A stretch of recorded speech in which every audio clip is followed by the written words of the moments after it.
बिस्मिल्लाहिर्रहमानिर्रहीम। अल्लाहुम्मा सल्ली अला मुहम्मदिन व अला आले मोहम्मद। डियर स्टूडेंट्स, आज हम chapter number 10 acid basis and salts इसका इसको स्टार्ट करने जा रहे हैं। And girls, in your initial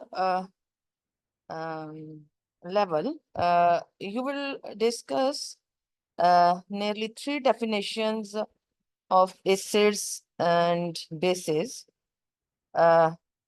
एक जो डेफिनेशन थी प्रपोज बाय आर्हेनियस, ये आप लोग 8th क्लास में भी डिस्कस करके आए हुए हैं।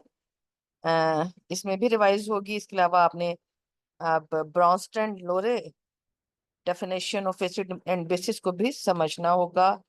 एंड लेविस जो है एसिड बेस कॉन्सेप्ट, ये आप किसी और एंगल से डिस्कस करते हैं जब आप पढ़ते हैं अपना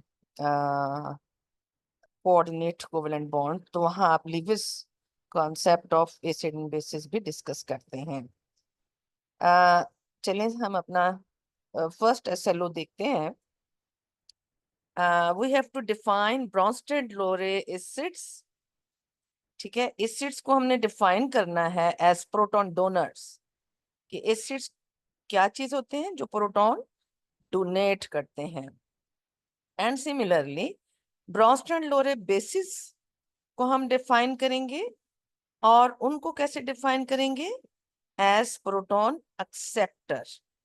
ठीक है, एक्चुअली ब्रॉन्स्टन और लोरे टू साइंटिस्ट थे गर्ल्स, और दोनों ने सेपरेटली अपनी अपनी जगह पर काम किया, और अपने अपने कंट्रीज में अलग-अलग ये काम हालांकि कर रहे थे, लेकिन दोनों ने ही तकरीबन सेम डेफिनेशन एसिड्स की दी अपने वक्त में, जब वो रिसर्चेस के बाद इस नतीजे पे पहुंचे कि एसिड्स वो चीज होती है, वो स्पीशी होती है जो प्रोटॉन डोनेट करती है, और बेसिस वो स्पीशी होती है जो प्रोटॉन एक्सेप्ट करती है।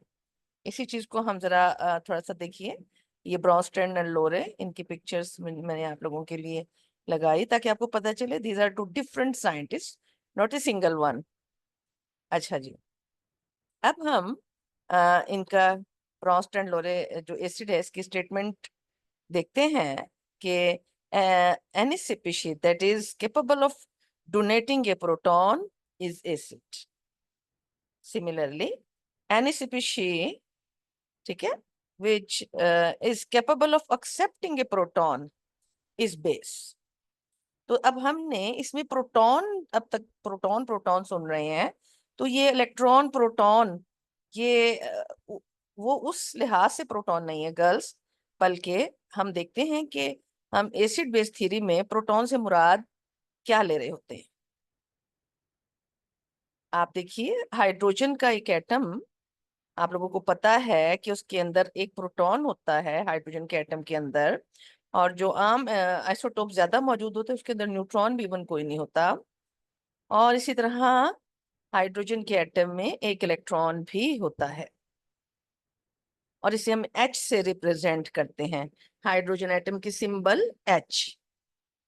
लेकिन अगर हाइड्रोजन एटम अपना ये सिंगल इलेक्ट्रॉन लूज कर दे या किसी को दे के वहां से निकल आए, तो अब इसको हम H पॉजिटिव, ठीक है, कैटआयन पॉजिटिव किसको कहते हैं? कैटआयन, H पॉजिटिव से रिप्रेजेंट करते हैं। अब आप देख रहे हैं इसको कि इसमें एक सिंगल प्रोटॉन ही रह गया है, लिहाजा हम इसे प्रोटॉन भी कह सकते हैं, क्योंकि अब इसमें से एक इलेक्ट्रॉन जो सिंगल था वो चला गया और ओनली एक प्रोटॉन बाकी रह गया, लिहाजा H पॉजिटिव को हम प्रोटॉन भी कह सकते हैं। लिहाजा हम कहते हैं कि hydrogen after losing a single electron is called proton. ठीक है, तो जब ब्रॉन्स्टन और लोरे ने जो है जिस प्रोटॉन के डोनेशन एंड बात की है कि बेसिस उसको एक्सेप्ट करेंगी, वो आपका यही वाला प्रोटॉन H पॉजिटिव है। आइए अब हम देखते हैं कुछ एसिड एंड बेसिस जिन्हें ब्रोंस्टन एंड लोरे के हिसाब से हम कि किस तरह वो प्रोटॉन डोनेट एंड एक्सेप्ट करेंगे। अब आप देखिए गर्ल्स, आपके पास ये HCl एक मॉलिक्यूल है HCl का, ठीक है, एंड ये H2O वाटर का एक मॉलिक्यूल है। सब समझ आ गई आपको? तो अभी आप एक एक मॉलिक्यूल से अंडरस्टैंड कर रहे होते हैं, तो इसका मतलब ये नहीं होता कि सिर्फ एक ही मॉलिक्यूल डोनेट या एक्सेप्ट करता है, बल्कि एक मॉलिक्यूल उसको रिप्रेजेंट कर रहा होता है। इसलिए हमने यहाँ पर एक मॉलिक्यूल के थ्रू आपको ये क्वेश्चन समझाने की कोशिश की है। अच्छा, अब ये HCl है, ठीक है, और ये H2 है। अब दोनों के पास आप देखें हाइड्रोजन तो है, लेकिन इसमें से कौन डोनेट करेगा और कौन करेगा एक्सेप्ट, ये हम जरा देखते हैं। ये देखिए, HCl ने हाइड्रोजन डोनेट कर दिया, लेकिन सिर्फ हाइड्रोजन डोनेट नहीं किया, बल्कि देखिए हाइड्रोजन अपना इलेक्ट्रॉन यहाँ छोड़ के गया था, वो यहाँ से प्रोटॉन बन के गया था H पॉजिटिव, और जब वो H पॉजिटिव बन के इस वाटर की ऑक्सीजन के पास आता है, तो इसके पास भी ये डेफिशिएंसी जो है ओवरऑल ऑक्सीजन के ऊपर शो की जाती है कि उसने अपनी कैपेसिटी से ज्यादा 3 हाइड्रोजन के साथ बॉन्ड बना लिए हैं, लिहाजा इसके ऊपर पॉजिटिव साइन आ जाता है। इसको हम H3O हाइड्रोनियम आयन बोलते हैं, और दिस इज क्लोराइड आयन। ठीक है, आपने देखा कि किस तरह क्लोराइड HCl ने अपना प्रोटॉन डोनेट कर दिया और वो क्लोराइड आयन बन गया, और वाटर मॉलिक्यूल ने H प्रोटॉन को एक्सेप्ट कर लिया और वो हाइड्रोनियम आयन बन गया। अब HCl जिसने के, ये देखिए HCl जिसने के प्रोटॉन डोनेट किया उसको हम एसिड कहते हैं, और इसी तरह वाटर मॉलिक्यूल जिसने के प्रोटॉन एक्सेप्ट किया उसको हम बेस कहते हैं। लेकिन अब आगे की बात समझने की है, वो ये है कि एसिड जब प्रोटॉन डोनेट कर देता है, ठीक है, HCl पहले जो है आ, यहाँ पर हाइड्रोजन जब था तो इसको हम एसिड कहते थे, ठीक है, लेकिन आफ्टर डोनेशन ऑफ प्रोटॉन अब इसको हम एसिड नहीं बोलेंगे, बल्कि इसको कॉन्जुगेटेड बेस बोलेंगे। ठीक है, क्या बोलेंगे?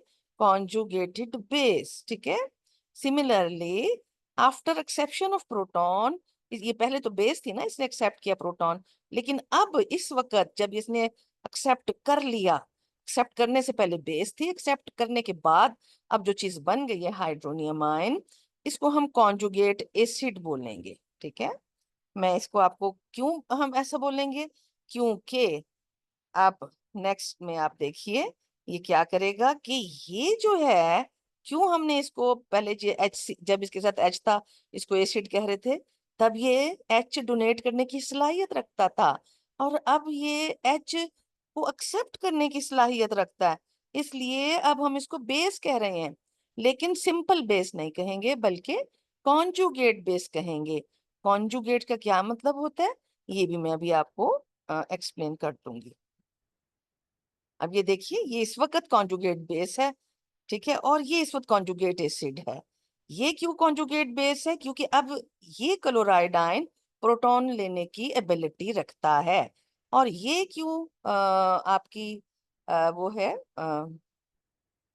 क्या चीज है, ये आपका हाइड्रोनियम आयन, ये अब क्यों कॉन्जुगेट एसिड है? बिकॉज ये किस चीज की एबिलिटी रखता है?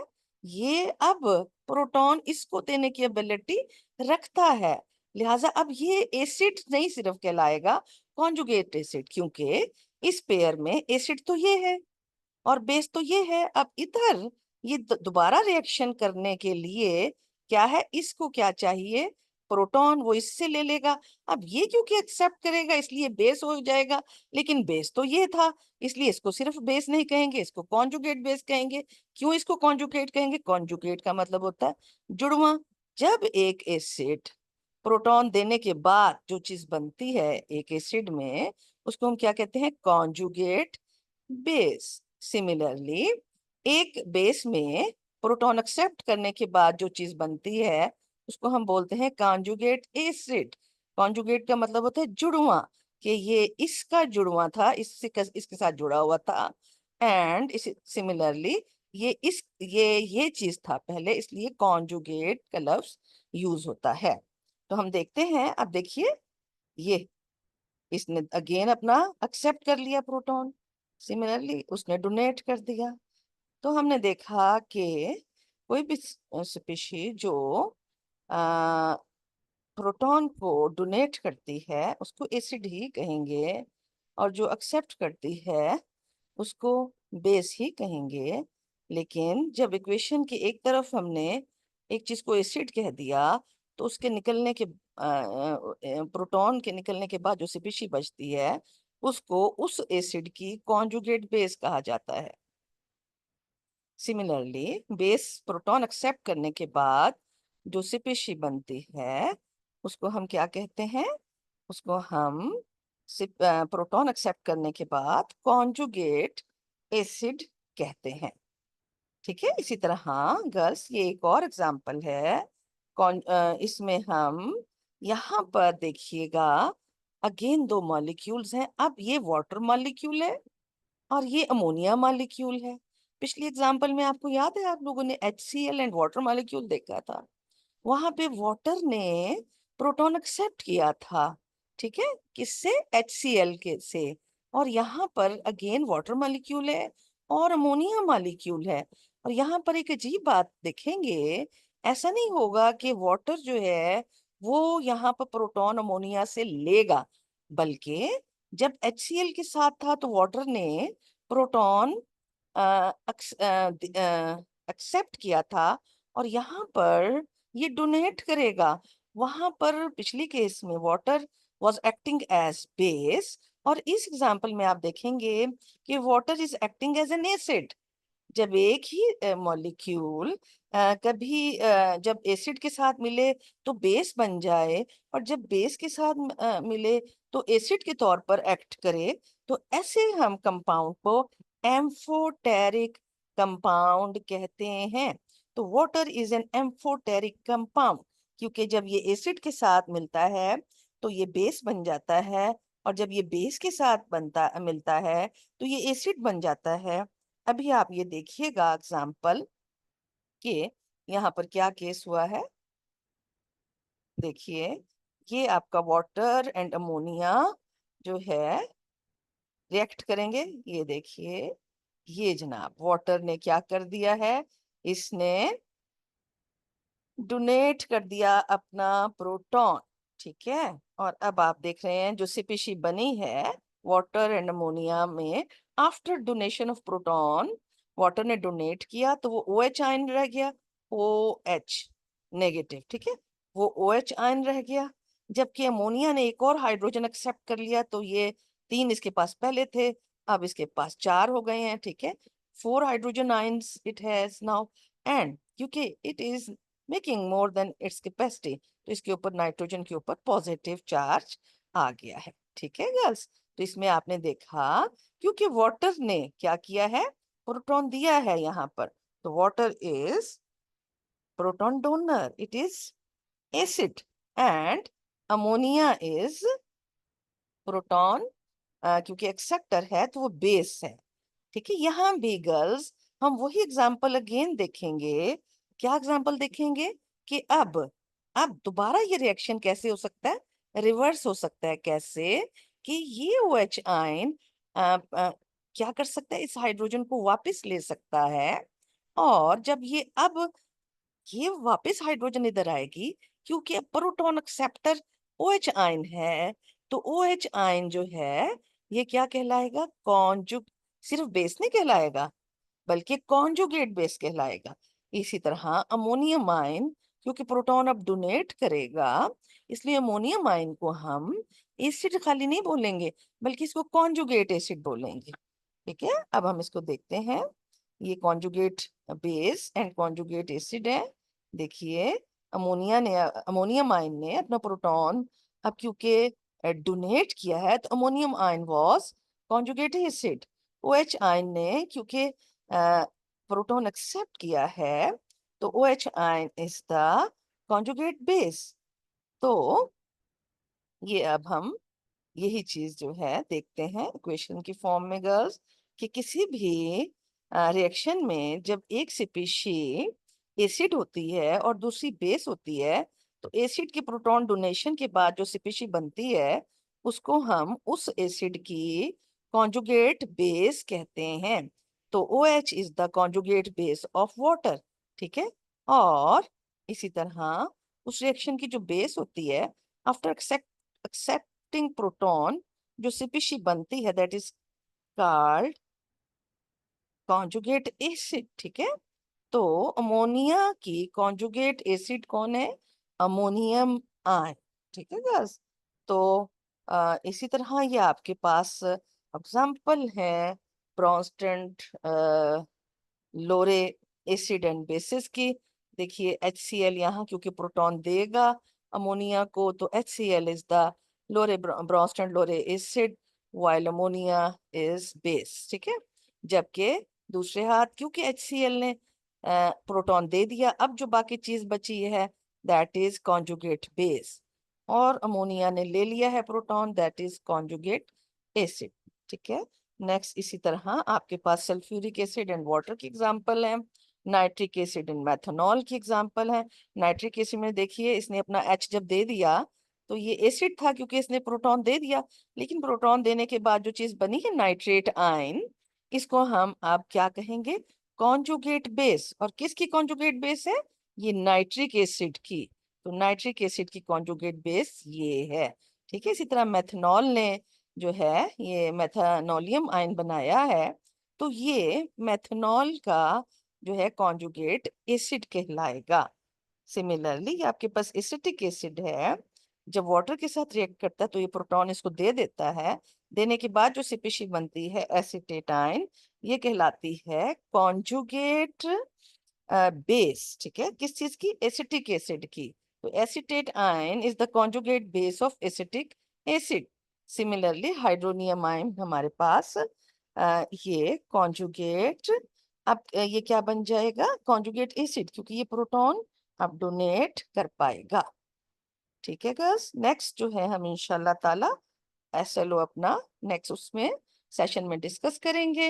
एंड फिलहाल जो है हम अपना सेक्शन एंड करते हैं आप लोगों के साथ। And fee Amanullah.